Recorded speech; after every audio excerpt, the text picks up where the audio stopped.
Refusant de comprendre, vous restez endormi. Vous ne pouvez admettre vous être autant trompé et avoir par vos maîtres été autant dupé. Comment est-il possible que tant de perfidie soit employée par ceux qui, par définition, par la nature même de leur noble fonction, devraient à chaque instant de leur petite vie œuvrer dans l'intérêt et grandeur du pays? Vous fûtes bien naïf et tout aussi crédule, tombant sans réagir sous l'immonde férule d'une presse salie, sans aucune conscience, s'employant chaque jour avec grande efficience à vous faire avaler toute leur saleté, et qu'enfin bien empli vous fussiez rassasiés. Dès lors, étant drogués par ces déchets pervers, vous courez librement tout droit vers leur enfer.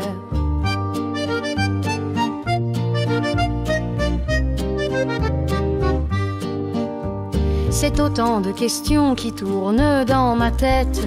Chaque jour davantage, c'est comme une tempête qu'un peuple réputé frondeur et turbulent devint en peu de temps servile et somnolent.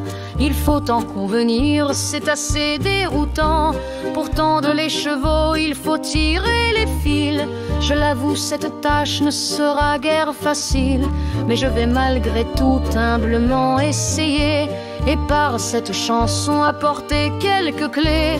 Elles vous permettront peut-être de comprendre comment, 50 ans et sans beaucoup d'esclandre, un pays respecté, puissant et souverain devint un pays faible, humilié, en déclin. Ce projet diabolique depuis longtemps mûri n'a pu se renforcer que petit à petit.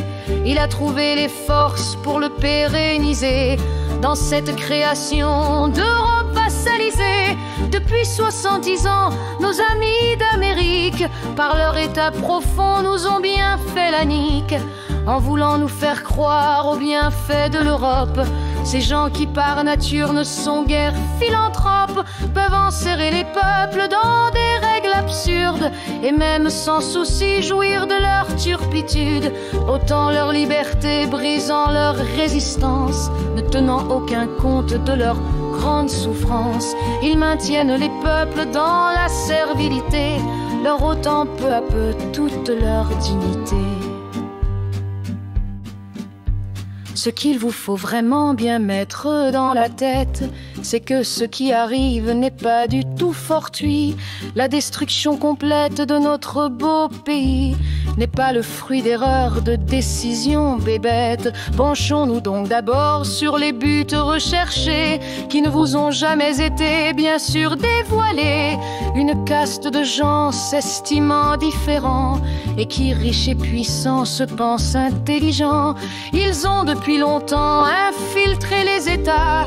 Ce sont eux qui dirigent et leur tiennent le bras. Ils peuvent à loisir décider des décrets, des lois et des mesures. Ils sont dans les secrets et ils peuvent à loisir élaborer les plans qui pourront leur permettre, tout en vous étranglant, de vous faire accepter d'ignobles décisions qui pour vous paraissent être une bénédiction.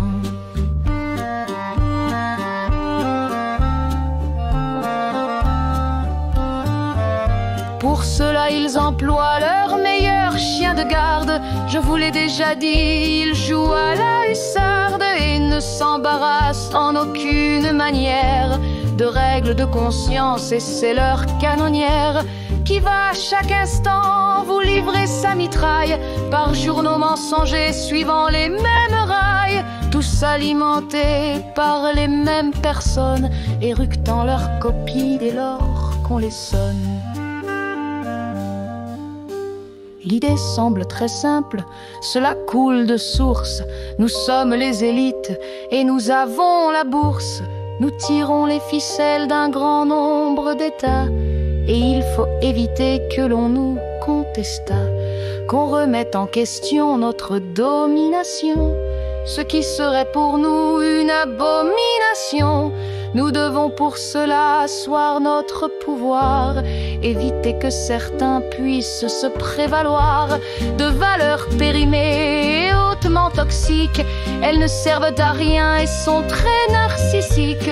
Nous, on sait très bien ce qu'une société doit pour être saine et pouvoir fonctionner. Rejeter ou admettre, c'est le rôle du maître. Ce projet diabolique, depuis longtemps mûri, n'a pu se renforcer que petit à petit. Il a trouvé les forces pour le pérenniser dans cette création de robes vassalisées. Depuis 70 ans, nos amis d'Amérique, par leur état profond, nous ont bien fait la nique, en voulant nous faire croire aux bienfaits de l'Europe.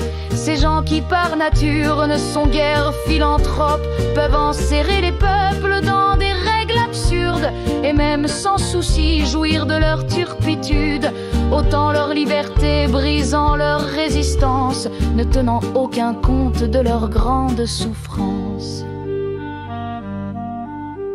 Ils maintiennent les peuples dans la servilité, leur ôtant peu à peu toute leur dignité. C'est ainsi que l'on va supprimer, ou du moins largement limiter, la plupart des libertés que les peuples avaient pu s'octroyer. L'Europe a déjà commencé, tout semble bien se passer. Liberté d'expression, elle doit être contrôlée, car toutes nos décisions doivent être appliquées, sans restriction aucune et sans tergiverser. Qu'auxi nous parvenons à mettre le chaos, à brouiller les repères et instiller la peur. Cela a été fait avec les covidios, et la guerre maintenant sera notre moteur.